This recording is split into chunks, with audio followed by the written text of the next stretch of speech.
नमस्कार, आपके साथ मैं हूं निशा और आप देख रहे हैं भारत 24/7।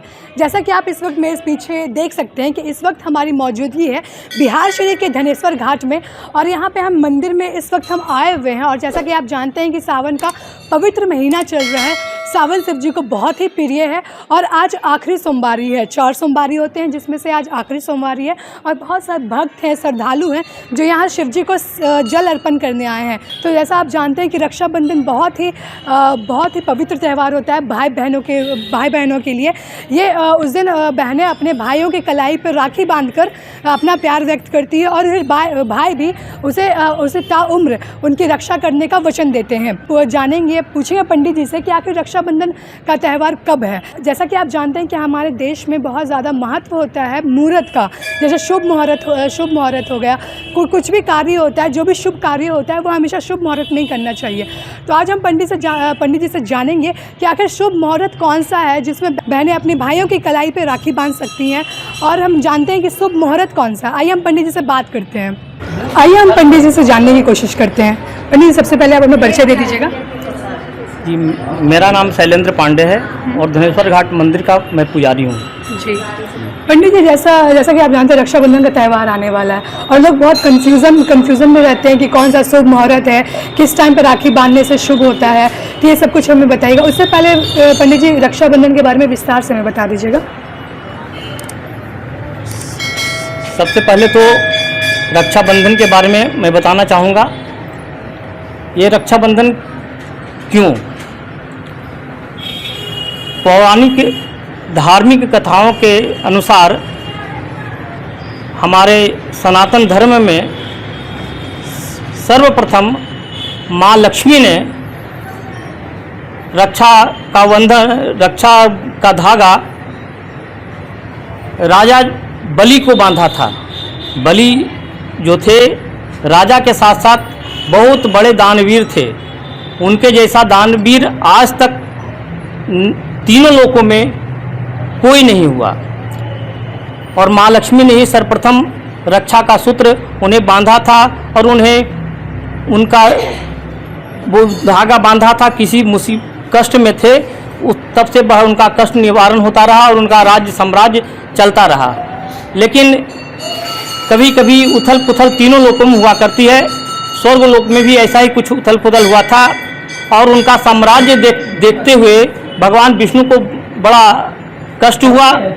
तो उन्होंने एक ब्राह्मण का रूप, जिसे वामना अवतार के नाम से हम लोग जानते हैं, उस वामना अवतार में 52 ब्राह्मण का रूप उन्होंने धारण किया भगवान विष्णु ने और उनके पास राजा बलि के पास गए और बलि से कहा कि आपसे बड़ा कोई दानवीर नहीं है, मैं आपके पास कुछ मांगने आया हूँ।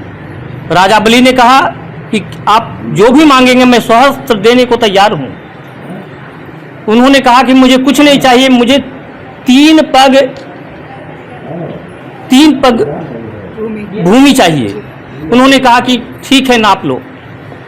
राजा बलि यह जानते नहीं थे, वे भगवान थे और ब्राह्मण के रूप में आए थे। उन्होंने भगवान विष्णु ने छल बस उन ब्राह्मण का रूप धारण किया था और 3 पग में उन्होंने समस्त ब्रह्मांड को नाप डाला और वे उसे प्राप्त किए। और आज के परिवेश में हम लोग श्रावण पूर्णिमा के दिन रक्षाबंधन बांधते हैं। पहले तो ब्राह्मण के द्वारा अपने यजमानों की रक्षा के लिए रक्षा का धागा बांधा जाता था। येन बद्धो बलि राजा दानवीन्द्रो महाबल तेन त्वं प्रतिबध्नामि रक्षा माचल। राजा इंद्र के को जो रक्षा बांधा गया था उसी का ये मंत्र है। अब कालांतर में बहन अपने भाई की कलाई पर रक्षा का धागा इसलिए बांधती है कि हमारी आप रक्षा करो, है ना। आज समाज में जो कुरीतियाँ फैली हुई है ना, कि इस कुरीति से बहन अकेले नहीं लड़ सकती है तो भाई उसका साथ दे और इस निमित्त बहन अपने भाई की कलाई पर रक्षा का धागा बांधती है। अब रही बात कि समाज में कुछ लोग ऐसे लोग हैं जो भ्रांति पैदा कर रहे हैं और नासमझी के कारण अल्प ज्ञान जो होता है ना बड़ा कष्टकारी होता है।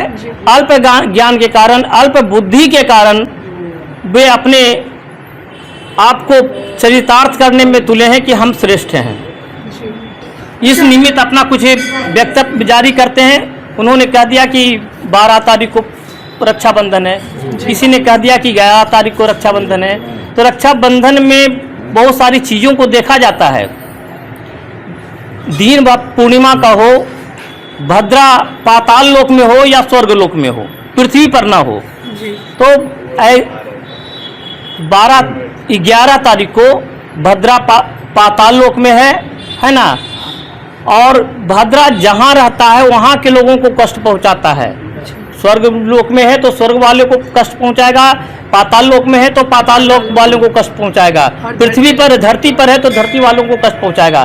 तो 11 तारीख को 11 अगस्त को भद्रा पाताल लोक में है, इसलिए हमें किसी भी प्रकार का दोष नहीं है, किसी भी प्रकार की कोई संशय नहीं है। इस और बस शुभ ही शुभ है हमारे लिए, पूरे देश के लिए, समस्त राष्ट्र के लिए, विश्व के लिए यह शुभ है। नहीं सर, नहीं पंडित जी, ऐसा होता है ना कि लोगों में बहुत ज़्यादा चिंता है इस बात को लेकर कि 11 को मनाए कि 12 को मनाए, कौन सा टाइमिंग पे बांधे राखी, किस टाइम पे बांधे, शुभ कौन सा होगा, ऐसा ये बता दीजिएगा। रक्षाबंधन पूर्णिमा के दिन, श्रावण पूर्णिमा के दिन मनाया जाता है और पूर्णिमा का लगभग 90% भाग जो है 11 तारीख को, 11 अगस्त को होता है। 12 अगस्त को पूर्णिमा प्रातः काल सूर्योदय के साथ समाप्त हो जाता है। समस्त दिन का पूर्णिमा का समस्त दिनों का भोग जो है 11 अगस्त को ही होगा। इसीलिए कोई संशय या कोई भ्रम की स्थिति नहीं है। लोग अपने धैर्य को धारण करते हुए, और हम यह अपील समस्त सनातनियों को करना चाहते हैं, धर्मावलंबियों से आग्रह करना चाहते हैं कि किसी भी प्रकार की अफवाहों में ना पड़ें, आधी अधूरी जानकारी से भ्रमित ना हो, पूर्ण हर्ष उल्लास और आनंद के साथ संपूर्ण 11 अगस्त के दिन बृहस्पतिवार को रक्षाबंधन का पर्व धूमधाम से मनाएं। जी पंडित जी, तो 11 अगस्त को हम लोग पूरे दिन राखी बांध सकते हैं या फिर कोई एक टाइमिंग है राखी बांधने का? 11 अगस्त को सूर्योदय के कुछ समय बाद तक चतुर्दशी है ना, 8 कुछ मिनट के बाद से हम पूर्णिमा में प्रवेश करते हैं और समस्त दिन पूर्णिमा है। उस दिन 8:09 के बाद किसी भी समय रक्षाबंधन का त्यौहार मना सकते हैं। सुबह से लेकर पूरे दिन भर रक्षाबंधन का त्यौहार, पूरे दिन में कभी भी आप राखी बांध सकते हैं 11 अगस्त को। हाँ, 8 बजे के बाद पूरे दिन में किसी भी समय जब पूजा पाठ से निवृत्त हो जाए और राखी बांधें। इसका बिल्कुल ही शुभ और शुभ फल है, किसी भी भ्रम में ना पड़े। जी अच्छा पंडित जी, कुछ लोग कह रहे थे कि 11 तारीख को ही 8 बजे के बाद बांधना है, रात को 9 बजे के बाद बांधना है, 9 बजे बांधना है, ऐसा क्यों? ऐसा कुछ नहीं है, लोगों के दिमाग में ये खुराफात है, भ्रांतियां हैं। अब हम सवेर में उठेंगे और राखी बंधवा लेंगे, ऐसी तो होती नहीं है ना। सवेरे उठते हैं, नित्य नैमित्तिक कर्म करते हैं, स्नान करते हैं, पूजा पाठ करते हैं, भगवान को राखी अर्पण करते हैं, तब बांधते हैं। तो स्वतः 8 तो यूं ही बच जाएगा। इसलिए उसके बाद दिन भर रक्षाबंधन का त्यौहार हम लोग मनाए बड़े हर्ष और उल्लास के साथ। अपने को हम भाइयों को राखी तो बांधते हैं, लेकिन वातावरण कैसे शुद्ध हो, इसके लिए भी हम प्रत्येक वृक्ष को, जो हमें हरियाली प्रदान करती है, वो जो हमें फल प्रदान करती है, वो वैसे समस्त वृक्षों को, जैसे तुलसी का वृक्ष है, आंवले का वृक्ष है, पीपल का वृक्ष है, बरगद का वृक्ष है, जो हमें डायरेक्ट ऑक्सीजन प्राप्त कराता है। सिलेंडर की कोई आवश्यकता नहीं है। आपको याद होगा कि पूर्व काल में भोपाल में एक गैस कांड हुआ था। वो गैस कांड में जो हुआ तो वहाँ के लोग, गैस ऐसा निकला कि सारे लोग विकलांग होते गए, आने वाली पीढ़ियां भी विकलांग जन्म लेने लगी। एक घर ऐसा था जहां हवन हो रहा था, और वह घर का हर बच्चा जो जन्म लिया आगे चल के सब बच्चा स्वस्थ ही हुआ। तो कहने का मतलब यह है ना कि वातावरण को शुद्ध हम कैसे रखें, कैसे उसको संचित रखें, तो एक माध्यम यह भी है कि हम वृक्ष को भी रक्षा बांध सकते हैं। जो हमें जीवन प्रदान करता है, हमें स्वस्थ रखता है, उसे भी हम राखी बांध स्वस्थ रखने के लिए रक्षा करने का वचन लें। यह भी एक रक्षा बंधन का। जी, ये बहुत अच्छा संदेश है पंडित जी आपका, क्योंकि आजकल जितने भी वृक्ष हैं लोग उन्हें काटते जा रहे हैं अपने बस फ़ायदे के लिए। ये नहीं सोच रहे कि कल को हमें ऑक्सीजन कहाँ से मिलेगा, वो हमारे फल देते हैं, छांव देते हैं, वो सब नहीं लोग सोच पा रहे हैं आजकल। ये तो हमें सोचना ही होगा जी। हम लोग आज आधुनिकता के युग बढ़ रहे हैं और संपूर्ण भारत में के लोगों को यह संदेश देना चाहते हैं कि कुछ अगर सीखना है तो बुरे लोगों से भी अच्छी चीज़ें सीखी जा सकती है। पूरे विश्व के समस्त देशों में जाएं, सभी जगह लोग तरह तरह के वृक्ष लगाते हैं और वहाँ नियम है, आपकी नौकरी तभी पक्की होगी ना कि आप 100 पेड़ लगाओगे। 100 पेड़ लगाओगे तब आपकी नौकरी पक्की होगी।